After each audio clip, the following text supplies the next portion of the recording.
E aí, pessoal, tudo certinho com vocês? Me dê uma ajuda aí, tô pedindo essa ajuda e ainda não me falaram. Eu tô preocupado com o áudio desses vídeos que eu tô fazendo. Tá ficando bom o áudio? Tá ruim? Tá me dando pra ouvir ou tá muito baixinho? Que você não consegue me ouvir? Por favor, me dá um feedback aí, escreve aí na página do YouTube, ou pode ser, manda uma mensagem pra mim, me fala como é que tá esse áudio, tá? Tô precisando desse feedback aí, que no meu aparelho, pelo menos, parece que ele fica bom. Agora eu não sei de vocês, tá? Bem, vamos lá então.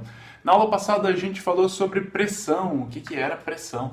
Pressão nada mais era do que uma força distribuída por uma certa unidade de área, né? Mostrei para vocês que se a gente pegasse aqui, por exemplo, uma tampinha como essa daqui, né, e apertasse aqui dos dois lados aqui ao mesmo tempo, né, com o meu dedo, eu perceberia que aqui, onde você tem uma área maior, eu não sinto tanta dor, embora do outro lado da caneta, que tem essa área pequenininha, toda a força é concentrada e aí dói pra caramba, né? Se alguém já pisou no seu pé com um salto alto, você sabe muito bem o que é pressão. Da mesma forma, você tem aqueles faquires, né? Aquelas pessoas que deitam sobre uma cama de pregos, já viram aquilo? Ou sentam sobre uma cadeira de pregos e aí nada acontece. Como que você consegue deitar sobre uma cama de pregos e nada acontecer? Bem, aqueles pregos eles se distribuem sobre a área superficial do seu corpo e aí você não sente tanta dor, né? Deitar sobre uma cama de pregos é fácil. Quero ver deitar em cima de uma cama com um prego. Aí sim, toda a pressão criada pelo peso do seu corpo estaria concentrada em um único prego.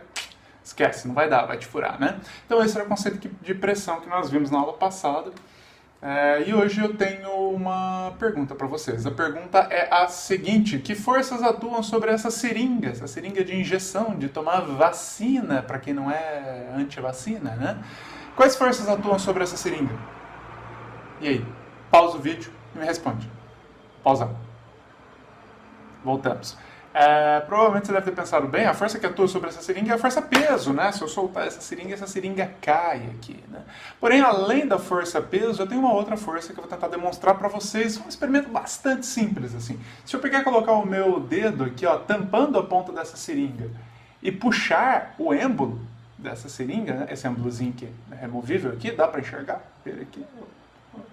Se eu apertar aqui a ponta, colocando meu dedo, tampando a ponta dela e puxar, eu vou perceber que fica mais difícil de puxar esse êmbolo. Parece que eu tenho uma força de resistência aqui. De onde vem essa força de resistência que me dificulta puxar o êmbolo? Bem, esse é o tema da aula de hoje. A gente vai falar sobre pressão atmosférica, né? Essa força que eu estou sentindo aqui, ela vem do conceito de pressão atmosférica. E para falar sobre pressão atmosférica, antes eu tenho que falar basicamente sobre o que é a atmosfera. A atmosfera ela é uma fina camada de gases. Eu acho que essa é a melhor descrição que eu posso dar de maneira resumida para vocês. Fina, mas muito fina camada de gases. Quão fina, professor? Bem, se você pegar uma maçã, por exemplo, e morder uma maçã e imaginar que a maçã é o planeta Terra, a cascazinha da maçã ela seria equivalente à espessura do planeta Terra para o planeta Terra. Então ela é realmente muito fina. Ela é da ordem ali, 99% da atmosfera ela está abaixo de 30 quilômetros de altura. E 55% dessa atmosfera, ou seja, metade dos gases que nós respiramos, eles estão ali abaixo dos 6 quilômetros de altura, 5,6 quilômetros para ser bem exato para vocês. A nossa atmosfera é determinada por dois fatores. Ela existe da forma que existe no nosso planeta graças a dois fatores. O primeiro fator é a energia cinética dessas moléculas, ou seja, nós recebemos radiação solar e isso cria uma grande agitação. A energia cinética é movimento, vocês estão lembrados dessas moléculas, e essas moléculas conseguem, graças a essa energia, chegar a grandes altitudes. Da mesma forma que um milho de pipoca que você agita numa panela e ele ganha energia cinética e consegue pular a metros de altura, as moléculas que recebem energia do Sol conseguem pular lá a dezenas de quilômetros de altura, dependendo do tipo de átomo que você tem. Esse é um fator importante para a existência da atmosfera. O segundo fator é a gravidade. Tá? A gravidade ela busca concentrar todas essas moléculas, trazer todas essas moléculas para próximos do nosso planeta, assim como juntá-las também. Tá? E a coexistência desses fatores cria a atmosfera que nós temos aqui no nosso planeta. Se o nosso planeta fosse diferente, por exemplo, um planeta que não recebesse energia do Sol, distante do Sol, mas que fosse um planeta que tivesse a mesma gravidade da Terra, provavelmente essa atmosfera ela seria muito mais concentrada, teria metros de atmosfera e talvez ela nem estivesse no estado de gás, talvez ela estivesse até em outros estados, como estado sólido ou estado líquido. Já imaginou uma atmosfera sólida, líquida? É estranho pensar nisso, né? Mas sim, ela poderia existir. Graças a essa coexistência de dois fatores, nós temos a atmosfera que nós temos. Esses gases, basicamente, eles se agrupam em diferentes densidades, sendo que os gases de maior densidade, eles estão aqui mais próximos da crosta do planeta Terra, e aqueles de menor densidade, que nós chamamos de um ar mais rarefeito, eles ocupam ali uma altitude bem maior, como, por exemplo, o gás ozônio, né? Um gás ali de baixa densidade, então ele sobe muito e alcança ali até 40 quilômetros de altura, ok? Bem, então a figura que demonstra basicamente para vocês como que é a composição, uma ilustração, né, da nossa atmosfera, mas a ideia principal que eu quero trazer para vocês é que essa atmosfera ela nada mais é do que uma grande piscina, só que é uma grande piscina não de água, mas uma piscina de ar, e nós estamos aqui todos andando, caminhando e vivendo no fundo dessa piscina de ar. E ela se comporta muito semelhante a uma piscina de água. Se você já mergulhou em uma piscina, você deve ter percebido que você sente ali um certo incômodo no seu ouvido quando você mergulha, né? Ou seja, quanto mais água tem sobre a sua cabeça, maior a pressão exercida sobre o seu corpo, maior aquele desconforto que você sente, e aí, consequentemente, o seu ouvido às vezes fica um pouquinho tampado. Quando você sobe ou desce a serra ou muda de altitude nessa nossa piscina de ar, a mesma coisa acontece. Nós temos sobre o nosso corpo uma grande pressão provocada pelo peso do ar que está sobre as nossas cabeças, e esse ar ele nos esmaga a todo momento. Aí você vai falar, professor, o ar me esmaga a todo momento? Eu falo, sim, o quanto que ele te esmaga? Ele te esmaga da seguinte maneira, criatura. Olha só, imagina essa moedinha. Se eu colocar essa moedazinha aqui em cima, moedazinha ou moedinha? Não sei.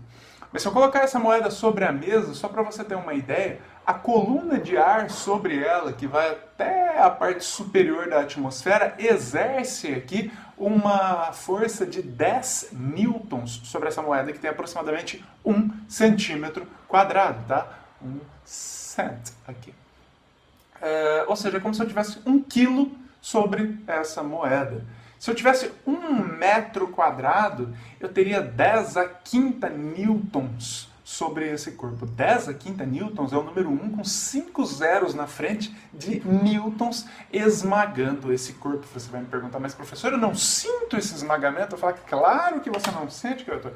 Você não sente porque você está em meio a esse ar. É difícil da gente sentir o peso do ar. Então, normalmente, quando a gente desenha sistemas de forças, o que vocês fizeram no primeiro ano do ensino médio, a gente não costuma desenhar o peso do ar que atua sobre um corpo, pela simples questão que a gente não sente o peso do ar. Daria pra gente imaginar o seguinte exemplo. Imagine que eu pego uma bexiga e encho essa bexiga de água. Aí você vai pegar e falar, olha, eu tô sentindo o peso dessa bexiga aqui cheia de água. E aí você mergulha numa piscina. Ao mergulhar numa piscina, você deixa de sentir o peso da água, mas isso não significa que ele deixa de existir. Então, aqui na nossa crosta terrestre, onde vivemos, nós experimentamos a mesma sensação, tá? Nós somos esmagados, mas como tudo à nossa volta é também esmagado da mesma forma, por essa pressão de ar, a gente não sente isso, tá? Se de repente a pressão ela sumisse do nada, por algum motivo apocalíptico, a gente desaparecesse com todo o ar atmosférico, criasse aqui uma grande bomba de vácuo que sugasse toda a atmosfera da Terra, o que aconteceria com nós? Bem, desprezando que nós morreríamos asfixiados, né? Ao não sentir a pressão, provavelmente o nosso rosto iria inchar, os nossos glóbulos oculares iriam pular da nossa face, né? E a gente teria um volume corporal muito maior, tanto que o nosso coração não teria força suficiente para bombear sangue para todo o nosso corpo. Isso acontece, por exemplo, com alguns animais, como peixes, que são pescados em lagos a grandes profundidades. Quando eles são trazidos para cima, devido à variação de pressão, quando eles chegam à superfície, a pressão é muito menor, e aí os olhos deles ficam esbugalhados, a língua, assim, na verdade não é a língua do peixe, é o esôfago do peixe, pula para fora, assim. Então fica uma coisa meio bizarra, tá? Bem, então quando falamos de pressão atmosférica, falamos basicamente do peso do ar dividido por uma área que ele esmaga, tá? Essa pressão atmosférica ela pode ser medida em muitas unidades. A unidade no sistema internacional que a gente utiliza é o Newton por metro quadrado, também conhecido como Pascal, tá? Newton por metro quadrado é Pascal. Tem até a piadinha, né? Acho que eu já contei pra vocês, né? Piada ruim, né? Aquele momento que a gente não sabe se a gente conta, porque já tem 10 minutos de vídeo. Mas a piada é a seguinte, tinha uma festa fantasia no céu. É ruim a piada. E aí, de repente, Newton chegou nessa festa e ele aparentemente não estava fantasiado. E todo mundo chegou pro Newton assim e falou, poxa, Newton, você não está fantasiado? Porque essa é uma festa fantasia, você não sabia que era fantasiado? Ele falou, sim, eu estou fantasiado, olha só, olha pro chão. Aí ele estava ocupando ali uma área de 1 metro quadrado. Qual era a fantasia do Newton? Ele estava fantasiado de Pascal. E piada horrível, né? 1 Newton por metro quadrado é a unidade de medida chamada de Pascal, tá?